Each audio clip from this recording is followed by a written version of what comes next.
A landmark Transparency Act reaches a major milestone in Missouri. KLVB8's Taylor Freeman has the story.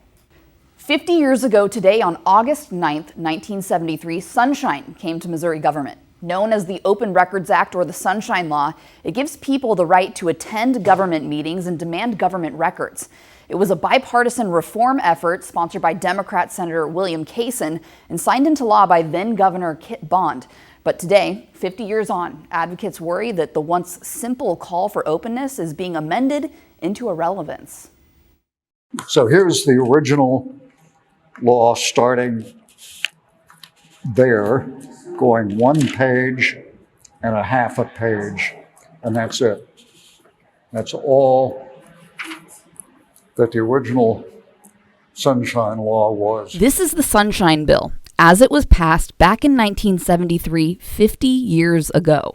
Only a page and a half.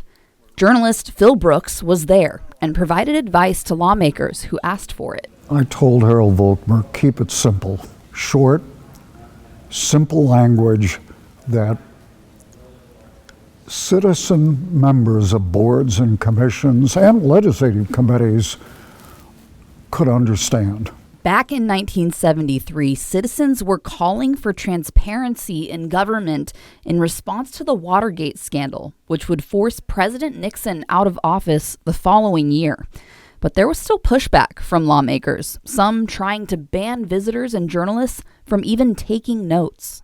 They didn't want to be held accountable to what they said on the Senate floor. In a 1996 interview with the State Historical Society, the bill's sponsor, Senator William Kaysen, was asked if there was a bill he was proudest of from his 16 years in the legislature. The Sunshine Law is my legislation. We didn't have any such thing. It used to aggravate me. School boards would meet even when I was on it, and they'd want to meet in secret and not tell anybody who voted which way, and you couldn't find out what people did. And I was really bothered by this concept. Initial changes to the Sunshine Law expanded its reach. We were able to make positive changes to make the Sunshine Law stronger and to make access to records more open for citizens. Today, it's a little different. Jean Maneke is counsel to the Missouri Press Association, and she says exceptions to the law make it more confusing, eroding the rights it gives citizens. There are now 28 or 29 exceptions to the Missouri Sunshine Law.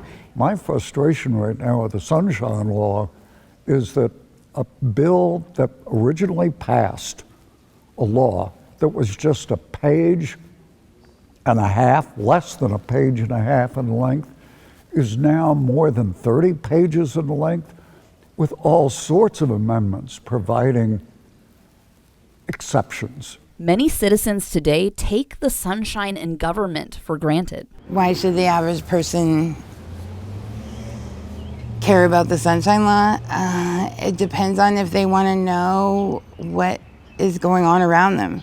Echo Menges is the president of the Missouri Sunshine Coalition. She organizes trainings on the law for fellow journalists and public officials. She also uses the Sunshine Law for her reporting as a rural Missouri journalist. Court documents, public meeting documents, agendas, police information, arrest reports. All of this stuff is written into the Sunshine Law. And on its 50th anniversary, there are fears access to that information is being slowly eroded. Well, I'm afraid that on its 50th anniversary, we may lose more rights than we gain.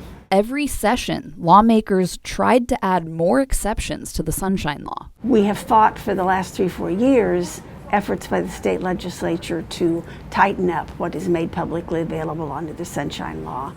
And that seems to be becoming a trend with our state government. A trend that is not welcome to those who want to keep access to government records open.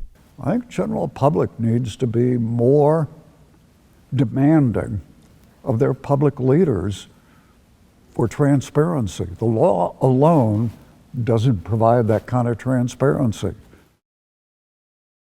As Missourians and Americans, we should never take for granted the transparency in government that laws like the Sunshine Law secures for citizens. Lawmakers who push for more exceptions to the Sunshine Law every legislative session are sure to continue trying. In the studio, Taylor Freeman, KOMU 8 News.